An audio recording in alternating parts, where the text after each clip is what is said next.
네, 오늘은 시편 138편 차례입니다. 시편 138편부터 145편까지는 표저에도 나와 있듯이 다윗의 시입니다. 오늘의 시편은 특별히 감사시이고 찬양시로 분류되고 있습니다. 감사와 찬양의 고백이 나타나 있기 때문입니다. 그런데 오늘 시에는 감사시 치고는 조금 독특한 특징을 한 가지 가지고 있습니다. 일반적인 감사시들은 보통의 경우에는 구원을 얻은 사람의 고백이 구체적으로 나타나 있는데, 오늘의 시편에는 이제 구원의 사건이나 그 개인적인 구원의 구체적인 경험보다는 하나님과의 관계를 좀 더 집중해서 이야기하고 있습니다. 구원자이신 하나님과의 관계에 조금 더 집중하고 있다는 것을 알 수 있습니다. 그래서 오늘 시편을 볼 때는 말씀드렸던 지금 하나님과 관계에 집중하고 있는 다윗의 모습을 조금 더 집중해서 보시면 좋을 것 같습니다. 또한 시편 138편 같은 경우에는 정확한 이제 연대를 파악하기는 어렵지만 추정하기로는 많은 학자들이 다윗의 인생의 말년에 기록되었을 가능성이 높다라고 보고 있습니다. 이런 내용들도 시의 내용을 보면 사실은 어렵지 않게 이해할 수 있는 지점입니다. 함께 본문을 살펴보도록 하겠습니다. 먼저 1에서 3절까지 함께 보겠습니다. 오늘 시편 짧으니까 함께 합독하도록 하겠습니다. 함께 읽겠습니다. 내가 전심으로 주께 감사하며 신들의 앞에서 주께 찬송하리이다. 내가 주의 성전을 향하여 예배하며 주의 인자하심과 성실하심으로 말미암아 주의 이름에 감사하오리니 이는 주께서 주의 말씀을 주의 모든 이름보다 높게 하셨음이라.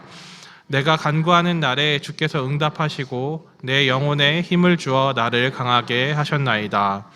네.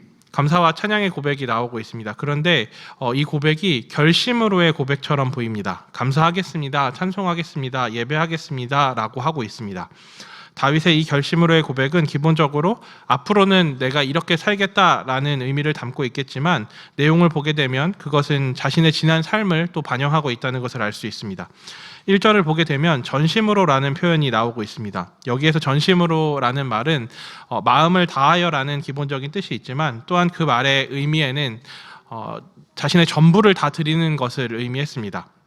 앞으로의 삶을 다 드리겠다라는 다윗의 결단이기도 했지만, 그 결단 안에는 자신의 지난 삶을 들여다볼 수 있는 내용이 함께 포함되어 있습니다. 다윗이 드리고 있는 전부가 무엇이겠습니까? 오늘 시편은 다윗의 말년에 기록되었을 가능성이 높다고 말씀드렸습니다. 그러니까 지금 다윗의 고백은 자신의 삶을 되돌아보며 하고 있는 고백이라고 생각할 수 있습니다. 그의 지난 삶을 되돌아보면 그의 지난 삶은 말 그대로 전쟁 같은 삶이었습니다. 전쟁 장면을 떠올려 보면 다윗의 등장은 참으로 화려하게 등장을 했습니다. 다윗의 첫 번째 전쟁이 어디였는지 알고 계십니까? 네, 골리앗과의 전쟁이었습니다.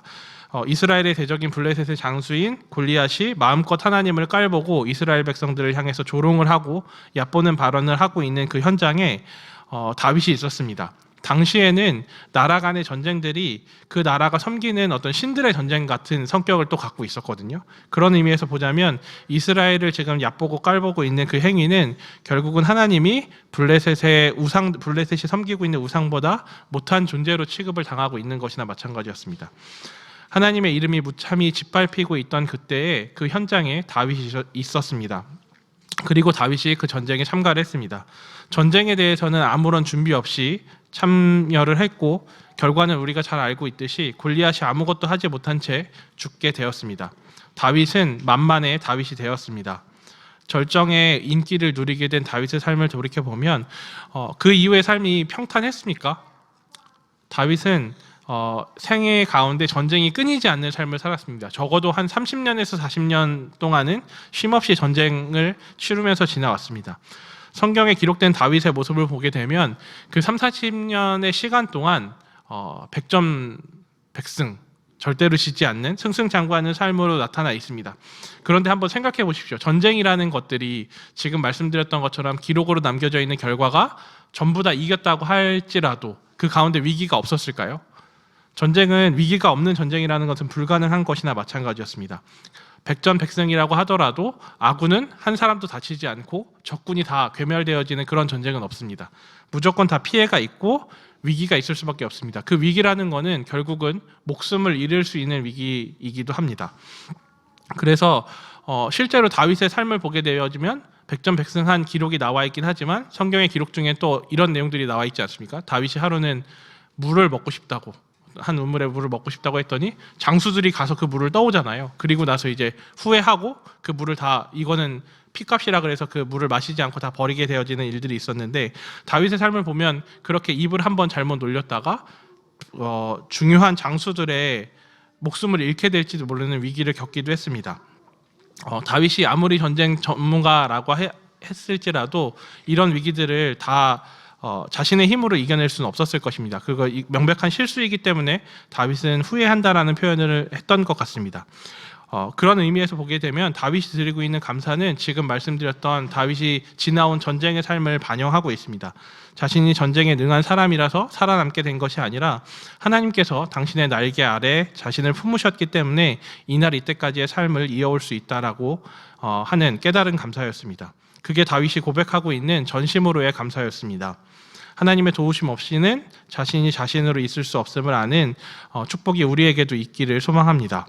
그리고 하나님께서 우리를 구해주신 기억을 한번 떠올려보는 하루가 되었으면 좋겠습니다. 전쟁 같은 삶 중에 우리를 보호하시고 지켜주신 그 일을 한 번쯤 생각해 보셨으면 좋겠습니다. 이어지는 2절을 보게 되면 주의 성전을 향하여 예배하며 라고 되어 있습니다. 이 예배하다라는 말은 기본적으로는 땅에 엎드리다, 절하다라는 의미를 가지고 있습니다. 이 절하는 대상에 대한 절대적인 존경과 순종을 전제하고 있습니다. 저는 이런 의미의 예배를 생각하면 항상 저는 이제 약간 학창 시절이 좀 떠올랐습니다. 제가 신학교를 다녔는데요. 신학교에서 흔하게 볼 수 있는 풍경 중에 하나는 채플 시간입니다. 저희 이제 정기적으로 채플을 일주일에 2번씩은 드리고, 기숙사에 살게 되면 뭐 새벽 기도도 있으니까 이제 수없이 많은 예배를 드리게 되는데, 특별히 학교 채플 시간이 되게 인상 깊어요. 왜냐하면 찬양팀이, 여러 찬양팀이 저희 학교 같은 경우에는 있었고, 돌아가면서 인도를 하게 되어지고, 그러다 보면 그 예배를 사모하고 동아리 활동을 하면서 또 예배를 사모하는 친구들은 항상 예배 맨 앞자리를 앉아 있었어요. 예배 앞자리에 나와서 정말 뜨겁게 찬양을 하고 눈물을 흘리며 기도를 하고 굉장히 간절히 하나님을 찾는 모습을 되게 흔하게 볼 수 있는 풍경이었습니다. 그런데 제가 이제 그런 모습들이 약간 우프게 느껴졌던 이유는 그런 친구들이 수업 시간이 되거나 아니면 쉬는 시간이 되거나 하면 전혀 다른 사람이 됩니다. 그 신실함은 전부 다 사라져 버리고, 남자애들은 대부분 여자를 따라 졸졸 쫓아다니느라 바쁘고, 그리고 수업에 들어오면 잠 자느라 바빠요. 늘 자고 있고, 기숙사 생활도 엉망이라서 그냥 마음대로 살게 됩니다. 그래서 그런 모습들을 보게 되면 이 아이들에게는 예배가 그냥 채플 시간에 국한된 것이 아닌가라는 생각이 자연스럽게 떠오르게 됩니다. 안타깝지만 그들의 일상으로 돌아오게 되면 전혀 그리스도인다운 모습을 찾아볼 수 없게 되어집니다. 이런 장면들이 계속 반복해서 일어납니다. 그게 후회가 돼서 다시 예배에 나오면 또 약간 속풀이하고 한풀이 하듯이 또다시 엎드리고 기도하고 펑펑 울고, 다시 일상으로 돌아가면 막 살고, 이런 것들이 반복되다가 어떤 경우에는 4년간 이 패턴이 계속 유지가 되다가 끝나는 친구들도 많이 있습니다. 그래서 과연 그들이 드린 예배가 지금 다윗이 이야기하고 있는 예배가 맞을까 하는 생각이 들었습니다. 다윗이 이 시를 통해서 이야기하고 있는 예배는 지금 제가 말씀드렸던 사람들의 예배와는 다른 모습이었을 것입니다. 다윗의 감사시는 자신의 구원의 내용이 아닌 하나님과의 관계를 다루고 있다고 말씀을 드렸는데요. 지금 말씀드린 예배 안에서 하나님과의 관계의 모습을 발견하실 수 있으시겠습니까? 예배의 대상 앞에 엎드려 존경을 표한다는 의미는 하나님 앞에서 아양을 떨고 그냥 한번 용서를 구하고 한번 일회성으로 만나는 모습일 수 없습니다. 하나님이 우리를 예배 시간에만 만나주실 리는 없기 때문입니다. 예배 시간에만 우리를 지켜보시는 하나님이 절대로 아닙니다. 하나님은 영원의 관점에서 우리의 현재를 바라보고 계십니다. 예배는 그 시간에만 국한될 수는 없습니다. 그렇게 되어서는 안 됩니다. 우리의 전생애를 드려야 하는 것이 결국은 예배입니다. 땅에 엎드려 절하는 절대적인 순종으로의 예배는 예배 시간에만 신실해지는 삶일 수 없습니다. 교회에 와서만 그리스도인의 가면을 쓰는 것은 결코 온전한 모습이 될 수 없습니다. 엎드림으로의 예배는 우리의 삶을 하나님께 맡기는 예배라고 다윗은 이야기하고 있는 것입니다. 다윗이 이런 예배를 고백하고 있는 이유로 주의 인자하심과 성실하심으로 인함이라고 고백을 하고 있습니다. 앞서 말씀드렸던 전심으로 감사하는 자신의 지난 삶을 모두 다 반영하고 있는 감사와 같은 맥락입니다. 주님께서는 인자하시고 성실하신 분이시기 때문에 오늘의 우리가 있을 수 있습니다. 평범하게 주어지는 것 같은 오늘이 사실은 기적의 순간인 것입니다. 어느 하나 제대로 들어맞지 않는다면 우리의 숨은 한순간에 날아갈 수 있기 때문입니다. 지금 숨을 쉬고 있다는 것 자체가 하나님이 여전히 우리에게 신실하심을 드러내고 있다는 증거입니다. 이어지는 3절에는 감사의 이유를 이야기하고 있습니다. 다윗이 간구하고 있는 그 간구에 대해서 하나님께서 응답하셨고 또 다윗을 강건하게 하셨기 때문이라고 이유를 들고 있습니다. 인생의 말년쯤에 자신의 삶을 되돌아보며 정리를 해가는 다윗의 고백이 저는 참 멋지다고 생각이 들었습니다.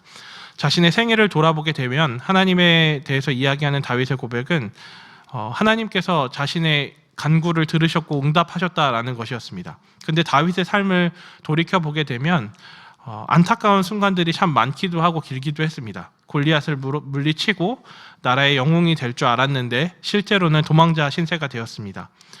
삶을 살면서 수많은 선의를 베풀었지만 돌아오는 건 배신들이었던 적도 여러 번입니다. 시편에 나타난 다윗의 기도도 참 처절해 보이는 순간들이 많고 응답이 없어서 기다리고 끊임없이 간구하고 있는 모습들이 많이 나타나 있습니다. 그런데 그럼에도 불구하고 다윗의 말년의 최종적인 고백은 하나님은 자신의 간구에 응답하시는 분이라고 고백을 하고 있는 것입니다. 이 응답이 무엇이겠습니까? 자신이 원하는 대로 하나님이 일하셨다라고 고백을 하고 있는 걸까요? 전혀 그렇지 않습니다. 다윗이 이렇게 고백할 수 있는 이유는 하나님의 응답은 자신의 상황의 변화를 가지고 오는 것이 아니라 자기 스스로를 변화시키게 하셨기 때문이라고 고백하고 있는 것입니다. 문제가 해결된 것이 아니라 그 문제를 마주하고 있는 자신이 더 이상 그 문제가 자신의 삶에 심각한 문제가 되어지지 않는, 영향을 끼치지 않는 것으로 여기는 사람이 되었다는 것입니다. 문제는 여전히 남아있지만 더 이상 그것이 문제가 되지 않게 되는 것, 문제 상황을 넘어서는 자신의 변화가 하나님의 응답이라고 고백을 하고 있는 것입니다. 다윗이 감사하고 있는 이유는 곧 자신의 변화에 있었습니다. 이어지는 4절에서 6절을 또 함께 읽겠습니다. 여호와여, 세상의 모든 왕들이 주께 감사할 것은 그들이 주의 입의 말씀을 들음이오며 그들이 여호와의 도를 노래할 것은 여호와의 영광이 크심이니이다. 여호와께서 높이 계셔도 낮은 자를 굽어 살피시며 멀리서도 교만한 자를 아심이니이다. 1에서 3절에는 세상의 신들 앞에서 하나님을 찬양한다고 고백했었는데 이제는 세상의 모든 왕들이 주님께 감사해야 한다는 것을 전하고 있습니다. 마땅히 찬양해야 할 이유는 주님의 말씀을 그들이 들었고 여호와의 영광이 크심을 경험했기 때문이라고 고백하고 있습니다. 다윗은 하나님의 일하심이 분명하다라고 선포하고 있는 것입니다. 자신의 삶에 일하신 하나님은 그저 정신 승리를 주셔서 자기를 만족시키는 하나님이 아니라 자신의 삶에 실제적으로 찾아오셔서 적극적으로 개입하신 하나님이라고 고백하고 있는 것입니다. 그리고 그분의 실제적인 개입은 높이 계심 중에도 낮은 자를 굽어 살피시는 것이라고 말하고 있습니다. 약육강식이 일반적인 사회, 그리고 승자독식이 당연한 사회의 순리와는 분명히 다름을 이야기하고 있습니다. 세상의 모든 왕들이 가져야 할 자세이지 않을까 하는 생각이 들었습니다. 이런 왕이 있는 나라라면 그곳이야말로 참 살기 좋은 나라가 되지 않을까 싶습니다. 하나님은 그렇게 평안을 우리에게 주신 분임을 다윗은 이야기하고 있습니다. 다윗에게 있는 하나님의 상이 꼭 이랬습니다. 그것은 분명히 다윗의 삶에 영향을 미쳤을 것입니다. 이스라엘 후대의 사람들이 아브라함과 다윗의 자손이라고 고백한 이유가 여기에 있지 않을까 생각이 됩니다. 당시에 막강한 군사력과 평화로운 나라를 의미하기도 했겠지만 그 평화로운 나라를 이룬 다윗은 교만하지 않은 겸손한 사람이었기 때문에 더욱 그러했을 것입니다. 그가 다스리는 그의 나라는 하늘을 소망하고 있었으며 그 하늘 소망을 이 땅으로 가져와 보려는 지향이 이 나라에 있었을 것입니다. 구별된 나라가 되는 것, 곧 거룩한 나라가 되는 것을 소망했을 것입니다. 우리의 연약함은 그 거룩한 나라를 온전히 이뤄낼 수 없을지 모르지만 그럼에도 불구하고 계속해서 소망을 품고 그곳을 향하여야 합니다. 낮은 자를 굽어 살피시는 하나님을 생각해 보니 저는 개인적으로 어린 아이를 키우고 있는 부모님들이 생각이 났습니다. 제가 직접 체험해 보지는 못했지만 잠옷실에서 예배를 드리는 그 실황을 가끔씩 듣거든요. 집사람한테 가끔씩 듣는데 어떠실 것 같습니까? 잠옷실에서의 예배는? 재밌으실 것 같습니까? 그러셨습니까?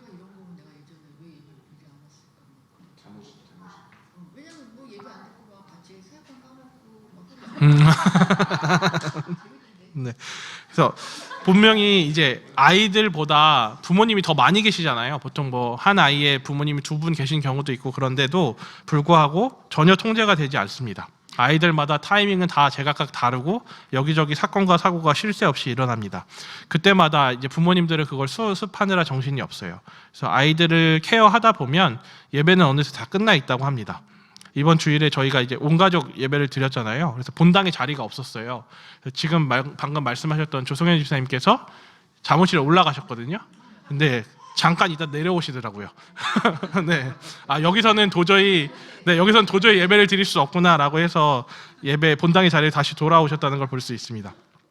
근데 이제 이런 모습들을 보게 되어지면 사무실에 계신 분들이 저는 생각이 났던 게 이제 예배에 대한 갈증을 느끼실 수밖에 없잖아요. 근데 사실은 그 안에서는 예배를 도저히 드릴 수 없고 소모적인 시간들을 보낼 수밖에 없는데 또 그러면서도 한편으로는 본인들의 어떤 신앙이 문제가 있어서 예배를 드리지 못하는 것처럼 여기는 그런 안타까운 모습들이 생각이 났습니다. 저는 그 부모님들이 하고 있는 헌신이 지금 시편에서 이야기하고 있는 낮은 자를 굽어 살피시는 하나님의 모습과 아주 닮아 있는 모습이 아닐까 하는 생각이 들었습니다.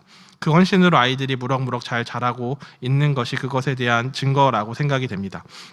그런 의미에서는 예배다운 예배를 좀 드리지 못하고 있다고 하더라도 그런 자책보다는 스스로에게 칭찬과 격려를 아끼지 않으셨으면 좋겠다는 생각이 들었습니다. 저는 잠옷실에서의 예배가 어머님들이 드릴 수 있는 가장 귀한 예배 중에 예배가 아닐까 하는 생각이 들었습니다. 하나님은 다윗에게만 낮은 자를 굽어 살피심을 보이신 건 아니었습니다. 우리에게도 동일하게 그 모습을 보이셨습니다. 다윗이 선물 받은 평화를 우리에게도 주셨습니다. 그리고 다윗을 통해 이스라엘의 평화를 누렸던 것처럼 우리를 통해서도 우리 주변 사람들이 평화를 누리기를 바라십니다. 우리는 높은 자리를 꿈꾸고 소망하고 그곳을 향해 갈 것이 아니라 하나님이 그러셨듯이 낮은 자를 굽어 살피는 삶을 살아야 합니다. 우리가 굽어 살펴야 할 곳이 어딘지 잘 살필 수 있었으면 좋겠습니다. 우리의 살핌을 통해 하나님의 일하심이 나타날 것이고 하나님의 영광이 그곳에 임할 것입니다.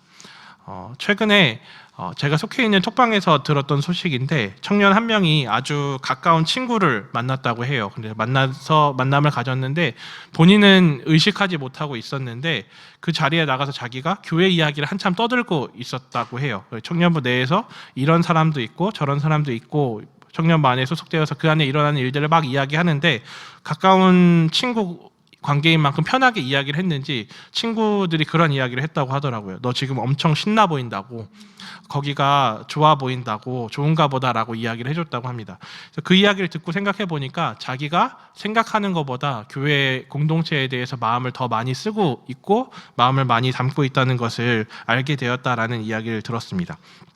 저는 이 청년들의 모임이 특별히 굉장히 큰 힘이 될 수 있었던 이유가 서로의 부족함을 있는 모습 그대로 수용해주고 있기 때문이라는 생각이 들었습니다. 결핍이 장애가 되지 않는 모임이라는 생각이 들었습니다. 이게 참 건강한 공동체의 모습이 아닐까라는 생각을 했습니다.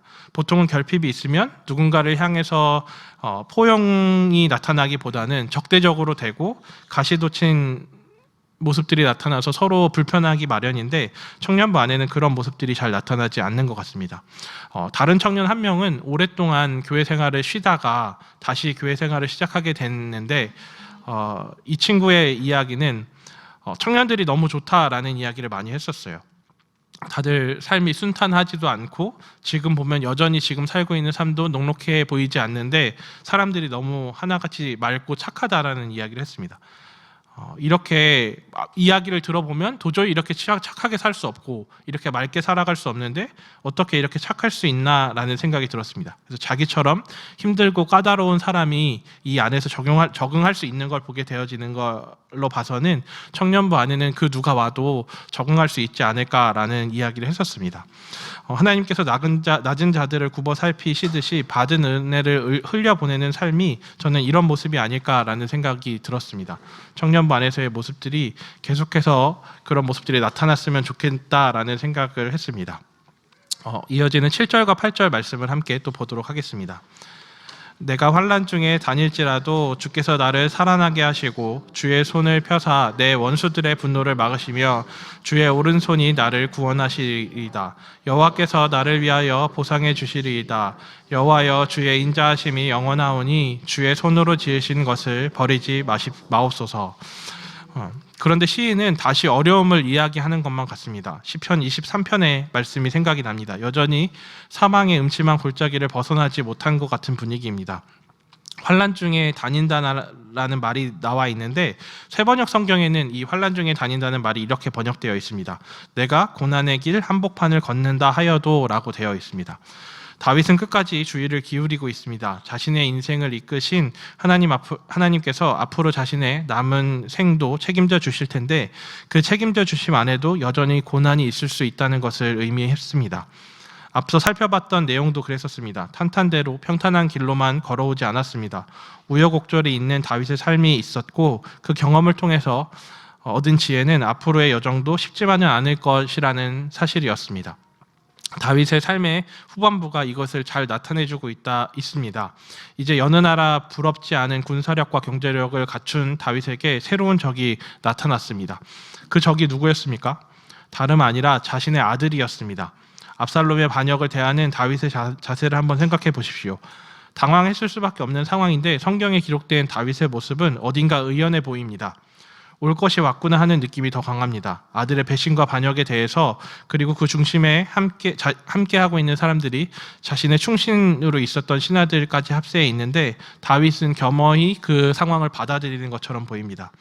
어떻게 이런 일이 일어날 수 있는가라고 하며 길이길이 날뛰어야 정상일 것 같은데 다윗의 이야기 안에는 그런 모습이 전혀 나타나 있지 않습니다. 어쩌면 다윗은 이런 상황이 충분히 일어날 수 있을지 모른다고 생각했을지도 모르겠습니다. 이게 압살롬의 싹수가 원래부터 놀았다라는 의미가 아니라 오늘 시편에서 보이고 있는 모습처럼 하나님께서 자신의 인생을 책임져 주심은 분명하지만 그 모습이 늘 자신이 생각하는 것처럼 자신에게 좋은 것들로만 채워지지 않을 수 있다는 것을 염두에 두고 있었습니다. 하나님이 자신과 이스라엘을 굽어 살피시는 분이시지만 그럼에도 불구하고 자신이 느끼기에 고통스러운 일과 고난으로 여길 만한 일들은 충분히 일어날 수 있다는 것을 알고 있었습니다. 그리고 더 중요한 점은 그러한 고난이 찾아올 수 있지만 그 고난이 거기서 끝이 나는 것이 아니라 하나님께서 자신에게 손 내밀어 주실 것이고 자신에게 새 힘을 허락하실 것이고 결국엔 구원하여 주실 것이라는 사실을 알기 때문에 이렇게 고백하고 있었습니다. 오늘 본문에 나타난 다윗의 고백을 통해 우리는 그가 어떻게 고난을 대하고 있는지를 알 수 있습니다. 다윗이 하나님의 인자하심을 신뢰한 방식은 자신의 원함이 다 채워지고 어려움이 다 해결되면서 찾지 않았습니다. 오히려 그는 자신의 상황과 관계없이 하나님의 인자하심을 받아들였습니다. 어떻게 그럴 수 있는가 싶습니다. 그런데 분명히 다윗은 그렇게 받아들였습니다. 다른 시편에 나타난 다윗의 고백을 한번 생각해 보십시오. 다윗은 주님을 표현을 할 때 주님을 자신의 반석, 요새, 산성, 피할 바위, 구원의 뿔 등으로 고백하고 있습니다. 이 이미지들을 떠올려 보면 공통적인 느낌을 받지 않으십니까? 철저히 보호받는 느낌이 듭니다. 그런데 이렇게 고백할 만큼 다윗의 삶은 보호를 받았습니까? 온갖 시기와 질투, 배신과 공격을 받았습니다. 그런데 그 상황을 다 겪고 난 뒤에 그의 고백이 이랬던 것입니다. 다윗은 하나님과 동행함으로 하나님을 경험함으로 자신의 생각을 정리했습니다. 그의 고민의 시작점은 하나님에 대한 올바른 이해였습니다. 자신에게 고통이 찾아오고 고난이 찾아올 때 하나님이 내게 어떻게 이럴 수 있나, 왜 이런 상황을 내게 허락하신 걸까라고 생각한 것이 아니라 하나님의 신실하심에서부터 시작해서 하나님의 인자하심에서부터 시작을 했습니다. 상황에 대한 묵상이 아니기에 그 상황을 담담히 받아들일 수 있었습니다. 받아들이기 힘든 상황이 일어났음에도 그 상황을 마주할 용기는 하나님으로부터 나왔습니다. 자신에게 소망을 두지 않았기 때문에 가능한 일입니다. 다윗의 기대는 상황의 역전에 있지 않았습니다. 하나님 손에 붙들린 삶을 기대했습니다. 그분의 인자하심만이 삶의 이유이자 근거가 되었습니다. 오늘 말씀을 정리하겠습니다. 저는 오늘 시편을 보면서 다윗이 왜 하나님의 마음에 합한 자인지 볼 수 있었던 것 같습니다. 다윗의 감사는 그의 삶의 결단으로 삼았습니다. 감사를 고백하고 찬송함 중에 고난의 길 한복판을 새겨 넣었습니다. 감사할 만한 상황에서의 감사가 아니었습니다. 자신의 전생애를 되돌아보며 자리자리마다 새겨져 있는 하나님의 도우심과 인자하심을 발견했고 거기에 자신을 걸었습니다. 감사하는 삶을 살면 감사한 일이 생긴다는 비법의 차원이 아니었습니다. 하나님 없이는 자신의 삶을 제대로 살아낼 자신이 없었기 때문이었습니다. 우리의 삶도 감사가 결단인 삶이 되었으면 좋겠습니다. 상황에 따라 달라지는 감사가 아니라 상황과 상관없이 여전히 신실하신 하나님께 감사하는 삶을 살기를 소망합니다. 기도하겠습니다. 하나님, 다윗의 고백을 통해 우리의 삶을 돌아보게 하심에 감사를 드립니다. 전쟁과 같은 삶을 살아가며 그 전쟁의 끝이 어디일지 모르며 때로는 아군이 적군이 되는 상황을 겪는 중에도 하나님만 꼭 붙들고 살았던 다윗의 삶을 우리도 담게 하옵소서. 하나님께 감사함이 우리 삶의 결단이 되게 하시고 그로 인하여 하나님을 더욱 따르는 우리가 되게 해 주시옵소서. 감사를 드립니다. 예수 그리스도의 이름으로 기도합니다. 아멘.